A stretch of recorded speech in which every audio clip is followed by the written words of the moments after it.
Good morning, students. Our today's class 11th Commerce, subject Business Study, Chapter 8, Company Organization.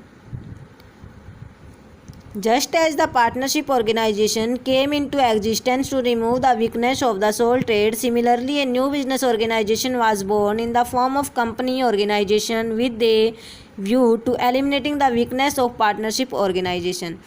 जिस प्रकार से जो है सोल ट्रेड की कमियों को दूर करने के लिए पार्टनरशिप ऑर्गेनाइजेशन का जन्म हुआ, उसी प्रकार क्या है पार्टनरशिप ऑर्गेनाइजेशन की कमियों को दूर करने के लिए व्यवसायिक संगठन का एक नया प्रारूप जो है उसका जन्म हुआ, जिसे हम क्या कहते हैं, कंपनी कहते हैं। ठीक है। Both of sole trade and the partnership business suffer from the defects of shortage of capital, unlimited liability, lack of managerial capability, lack of stability etcetera. दोनों ही व्यवसायिक संगठन एकाकी व्यवसाय और साझेदारी व्यवसाय क्या करते हैं, उनके पास जो है ऐसे दोष थे। कौन कौन से दोष थे? जैसे कि पूंजी का अभाव, असीमित दायित्व, प्रबंधकीय क्षमता की कमी, स्थायित्व की कमी।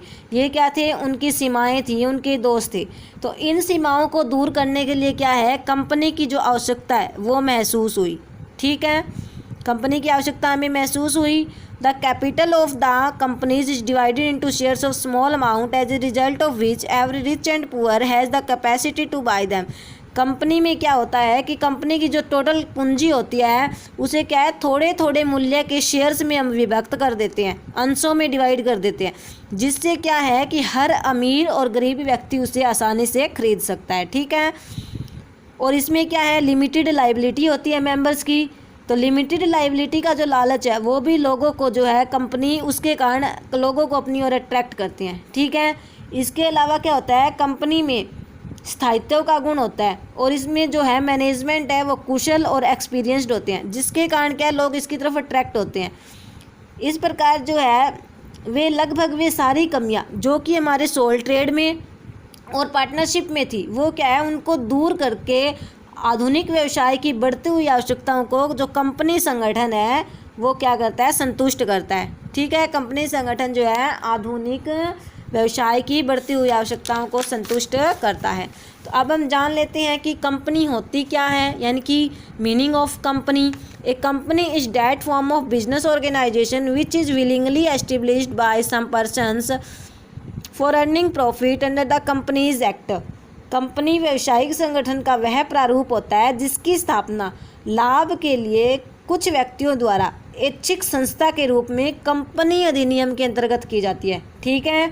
कंपनी में जो है अनेक व्यक्ति मिलकर पूंजी लगाते हैं, इसलिए हम इसे क्या कहते हैं, जॉइंट स्टॉक कंपनी भी हम कहते हैं। इसकी पूंजी जो है हस्तांतरणीय अंशों में विभक्त होती है, यानी कि जितने अंश हमने खरीदे हैं वो हम दूसरे व्यक्ति को भी हस्तांतरण ट्रांसफ़र कर सकते हैं।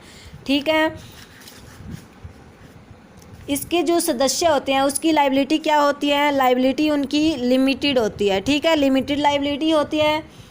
और इसका जो कारोबार है वो किसके द्वारा संचालित है, एक कॉमन सेल, कंपनी की जो है एक कॉमन सेल होती है। ठीक है।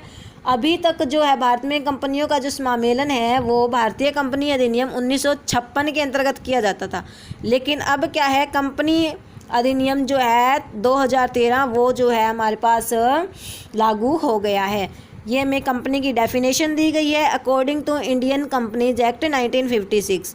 ए company means a company formed and registered under this act, companies act 1956 और एनी प्रीवियस एक्ट। कंपनी क्या है, कंपनी का अभिप्राय एक ऐसी कंपनी सी है जिसका निर्माण एवं रजिस्ट्रेशन इस अधिनियम, कौन सा, कंपनीज एक्ट 1956, इस अधिनियम या पिछले किसी अधिनियम के अंतर्गत जो है हो चुका, वो क्या कहलाएगी, हमारी कंपनी।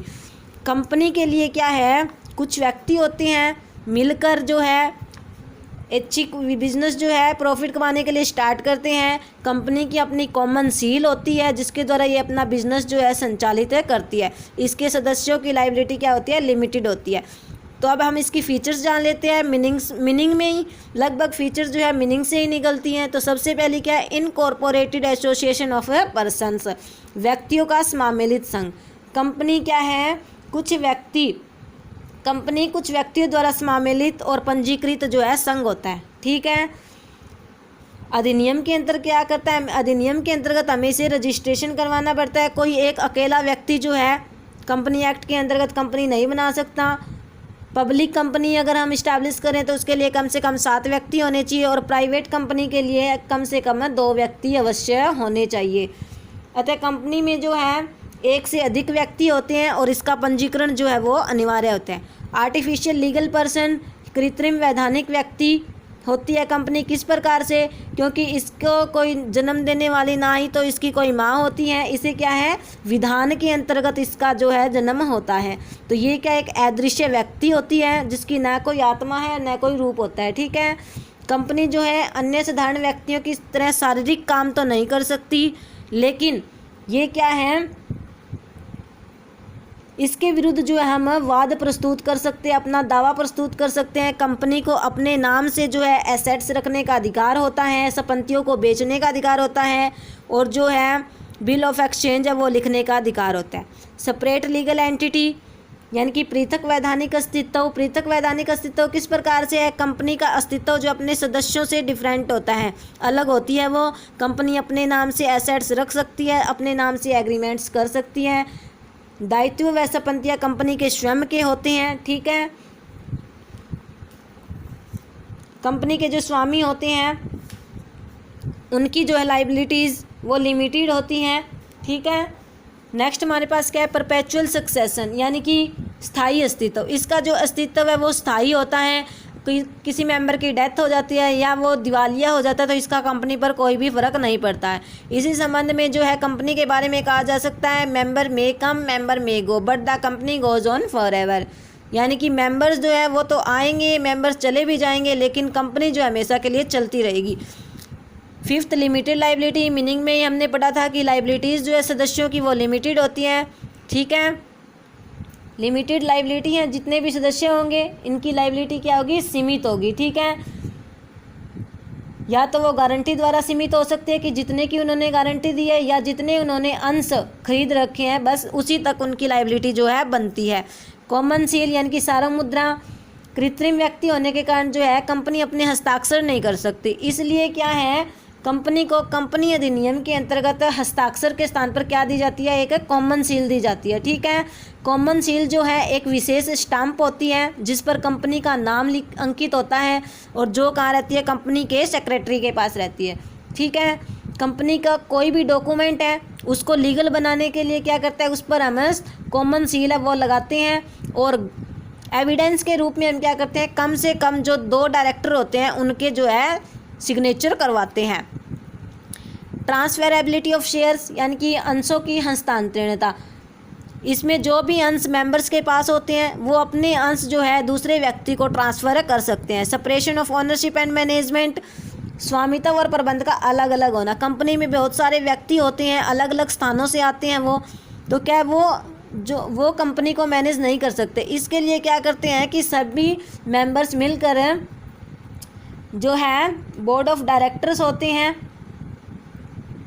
प्रतिनिधियों का संचालन कर लेते हैं, यानी कि जो पूरी कंपनी को मैनेज करेंगे, जो मैनेज करेंगे उन्हें हम क्या बोलते हैं, मैनेजिंग बॉडी भी हमें बोलते हैं। ठीक है, यानी कि संचालक मंडल होता है जो कंपनी को चलाता है। रिस्क बियरिंग, जोखिम सहन करना। एकाकी व्यापार में क्या था, एक ही व्यक्ति जोखिम लेता था। इसी प्रकार साझेदारी में जो है असीमित जो लाइबिलिटी है वो उठानी पड़ती थी, लेकिन यहाँ क्या है, कंपनी में जो है जोखिम एक व्यक्ति या नहीं सहन करता, बल्कि जोखिम जो है अलग अलग व्यक्तियों में, बहुत सारे व्यक्तियों में बंट जाता है।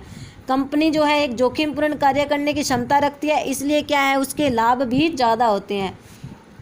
ठीक है, अगर जोखिम ज़्यादा है तो लाभ भी ज़्यादा होंगे, और लाभ ज़्यादा होंगे तो इसका जो इफ़ेक्ट है वो हमारे समाज को और जो कंपनी के मेंबर्स हैं उनको मिलेगा। तो ये थे हमारे कंपनी का मीनिंग और इसकी करैक्टरिस्टिक्स, ये आपको अच्छे से लर्न करनी है। थैंक्स।